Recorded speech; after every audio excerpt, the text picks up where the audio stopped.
आपकी ज़राई ज़मीन है ना, आप चाहते हैं कि मैं इसको तकसीम करवा लूँ, ये बड़ा इशू है, बहुत बड़ा इशू, कि आपके पास पेरेंट्स की तरफ से, वालिद आबा अजदाद की तरफ से कुछ ज़मीन आ गई है। अब आप उसके मालिक तो हैं, बाप की डेथ हो गई है, तो जनाब ये इतने खेत, इतनी जनाब ज़मीन जो है, इतने एकड़, ये मेरे नाम पे लग गई, मेरे बहन भाइयों के नाम पे लग गई है, बड़ी अच्छी बात है। लेकिन क्या आपको पता है कि आपके नाम पे लगा 1 एकड़, आपके भाई के नाम पे लगा 1 एकड़, आपकी बहन के नाम पे लगा आधा एकड़, ये आपके बाप की विरासत, उनकी डेथ के बाद इंतकाल हो गया, विरासत का भी इंतकाल हो गया, मुंतकिल हो गया, आपके नाम पे चढ़ गई।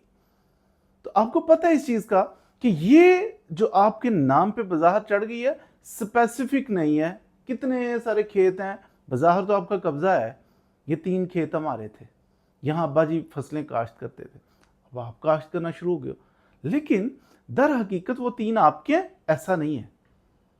मुश्तरका खाता होता है ना, बहुत सारी लैंड है तो इसका एक खाता बना होता है, इसके अंदर मुख्तलिफ ऑनर है, 4 एकड़ इसके हैं, 8 एकड़ उसके हैं, 10 एकड़ इसके हैं, 3 कनालें इसकी हैं, वो जितने भी मालिक हैं उनका मुश्तरका खाता होता है। और कहा जाता है, कानून ये है, कानून कहता है कि जो मुश्तरका खाता है ना, बहुत सारे एकड़ के ऊपर मुश्तमिल खाता है, इसके अंदर जो भी मालिक है, भले वो 1 कनाल का मालिक है, भले वो 10 एकड़ का मालिक है, वो हर इंच का मालिक है, जब तक तकसीम नहीं करवा लेते। तकसीम करवाना, ज़राई ज़मीन को तकसीम करवाना बड़ी बात है, लेकिन अक्सर हमारे लोग इससे गाफिल हैं। आजकल तो पंजाब गवर्नमेंट ने बिलखसूस इस पे वंडा कराओ या वंड कराओ सुख पाओ, इस तरह का कोई शुरू कर दिए प्रोग्राम, बड़ा आसान कर दिया। उन्होंने कहा कि जल्दी जल्दी जो भी अप्लाई करे तो उसकी तकसीम किया करें और स्पेसिफाई कर दें कि आप 1 एकड़ के मालिक हो और आपका ये वाला 1 एकड़ है, पता हो राइट लेफ्ट आगे पीछे, यही मेरा एकड़। बाज़ दफ़ा हमें पता ही नहीं होता जनाब, वो काश तो हम कर रहे हैं, हमें पता है हम इसी के मालिक हैं। कोई बंदा जाके तकसीम की दरख्वास्त देता है, वो तकसीम होता है तो कहते हैं नहीं ये आपका नहीं है, आपका कोई, वो आपका।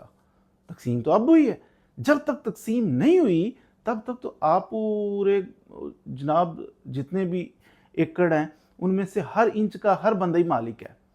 कोई खुद को कह नहीं सकता स्पेसिफिक ये मेरा है तो ये तेरा है, जब तक तकसीम ना हो। तकसीम का तरीका मुश्किल नहीं है।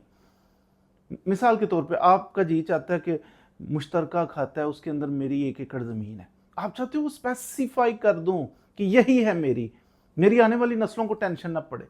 क्या करना है आपने, पहले तो एक मुश्तरका जो बड़ा सा खेवट है ना, ज़्यादा सारा रकबा मुख्तलिफ मालिकान है, उसकी एक फ़र्द ले लें, फ़र्द जमाबंदी उसे कहते हैं। फ़र्द जमाबंदी लेके उसके अंदर होगा कि इस खेवट के अंदर कौन कौन कितने कितने रकबे का मालिक है। आपने ले ली फ़र्द, एक दरख्वास्त लिखें अपने इलाके में, जो भी रेवेन्यू ऑफिसर होगा जो डील करता है इसको, नॉर्मली तहसीलदार करता है।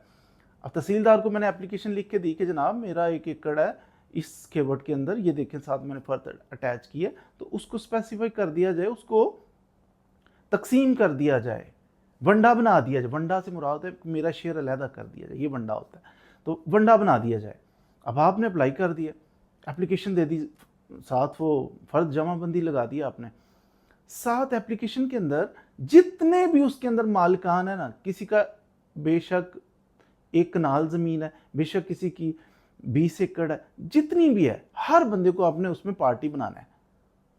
उनके खिलाफ आपने एप्लीकेशन गोया के फाइल कर दी जनाब आपने। वो फिर कहते हैं ठीक है बुलाओ सबको, देख लेते हैं क्या सूरत हाल है। वो नोटिस भेजते हैं, नोटिस चला जाता है सारी पार्टीज़ को, फिर वो जो आना चाहे आ जाए, जो नहीं आना चाहे ना आए। तो अगर पार्टीज़ आ जाती हैं फिर वो अपना जवाब देते हैं। हमने तो अपनी कंटेंशन अपनी दरख्वास्त के अंदर लिखी ना कि भाई मेरी ये वजह है, मेरी ये मजबूरी है, मुझे स्पेसिफाई करो कि यही है मेरा, मैंने इधर अपना मकान बनाना है, मकान बना लो, बाद में तकसीम हो पता चले कि ये तो मेरा नहीं है, तकसीम है मुझे पीछे से मिली है, तो इसलिए मेरी ये वजह है, तो तकसीम कर दें। दूसरी पार्टी जो आती हैं वो जवाब जमा करवाती हैं, वो कहते हैं ना ना जनाब तकसीम ना करना, रुक जाओ ठहर जाओ। अगर उनका भी इंटरेस्ट हो वो भी कहते हैं हाँ तकसीम होनी चाहिए, तो वो फिर रिप्लाई फाइल करते हैं। सब लोगों का मौक़िफ़ सुना जाता है ताकि इनकन्वीनियंस किसी बंदे को काज ना हो जाए। अब नक्शा बनाया जाता है, इसे कहते हैं नक्शा अलिफ बे जीम। अब अलिफ बे नक्शा जो है ना, बुनियादी नक्शे ये होते हैं, बुनियाद यहाँ से बंध रही है। अलिफ और बेनक्शे में होता क्या है, होता ये है इन नक्शों में कि बुनियादी तौर पे एक मैप बनाया जाता है, नक्शा बनाया जाता है कि अच्छा जी ये खेवट है, इसके अंदर इतने खेत हैं, इतने एकड़ हैं, मैं सादा ज़ुबान में आपको बता रहा हूँ। तो इसके अंदर फलां फलां ये जो बंदे सारे इकट्ठे हो गए हैं, दरख्वास्त गुजार भी है और मसूल अलह भी हैं, ये जो इकट्ठे हो गए हैं सारे बंदे, अब इनका कितना कितना पोर्शन पे कब्जा है वो सारा वो मेंशन किया जाता है। असलम है, इसका ये वाला 1 एकड़ है जी, इसके साथ वाला एकड़ सलीम के पास है, उसके साथ वाले 3 एकड़ फलाने के पास, इस तरह करके नक्शा बना दिया। किसकी कितनी मलकियत है और किसका कितनी जगह के ऊपर कब्जा। बाद दफ़ा होता है कब्जा ज़्यादा पे हमारा होता है, हमारे 5 एकड़ है, 6 पे मेरा कब्जा है। बाद दफ़ा ऐसा होता है मेरे एकड़ 5 है, मालिक 5 का हूँ, लेकिन कब्जा मेरे पास 3 का है, 4 का है, कोई मेरा भाई है, किसी और ने कब्जा किया, वो उस पर सिस्टम चला रहा है।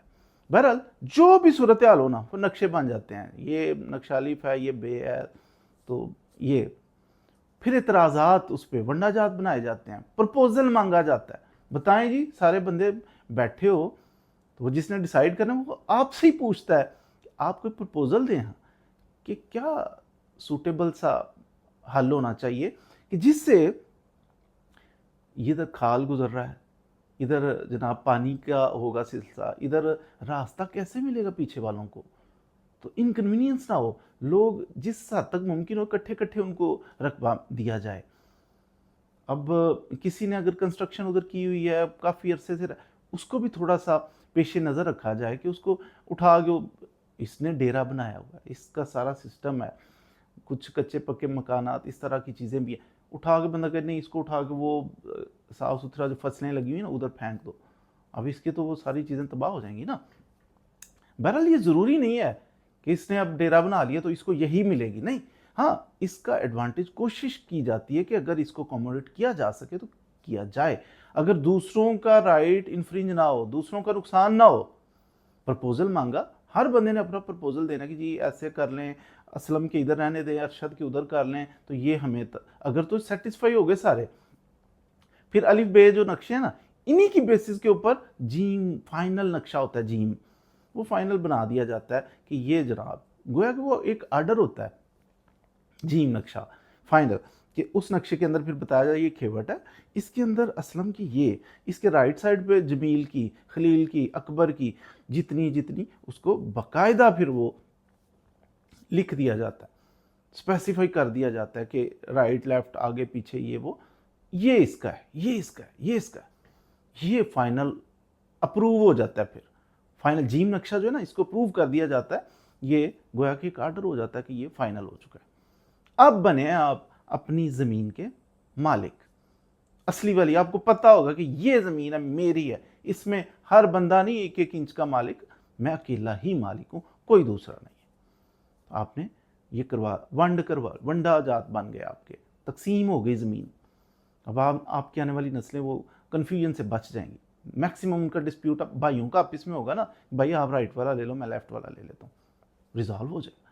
बजाय इसके कि हम उसको 600 बंदे के दरमियान अपनी औलाद को छोड़ के जाएं, वो सबसे झगड़ते फिरें कि मेरा आ गया तो पीछे है, तो आपका ये नहीं है तो मेरा वो नहीं है, फ्रंट पे आपका क्यों, मुझे फ्रंट पे क्यों नहीं दिया, रास्ता आपको लग रहा है मुझे क्यों नहीं लग रहा, तो ये टेंशनें बच्चों के लिए रह जाती हैं।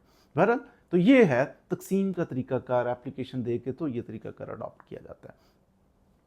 अब इसमें तकसीम हो गई, आपको उन्होंने स्पेसिफाई कर दिया कि ये 2 एकड़ फलां जगह पे रास्ते के साथ ये आपके हैं, हो गए तकसीम, अब आप उसके मालिक बन गए। लेकिन अब वो जो आपको मिले हैं, कब्जा किसी और का था, अब उस पर अकबर का कब्जा है, अकबर देगा? आप जाओगे, अच्छा जी ये रास्ते के साथ 2 एकड़ मुझे मिल गए हैं, तो तकसीम मैंने करा ली है, तो अकबर कहेगा अच्छा मैं खुशी खुशी दे देगा? नहीं, वो रजिस्ट करेगा। उसका तरीकाकार फिर होता है कि आप एप्लीकेशन मूव करें, उन्हें कहें दखल। दखल का मतलब होता है कि एंट्री मारनी हमने कि मुझे कब्जा उसका दिलाया जाए, ये 2 वाले एकड़ मेरे फेवर में आपने तकसीम कर दी और ये मेरी वंडा जात है, ये मुझे मिले हैं, अब इनका कब्जा ले के दें।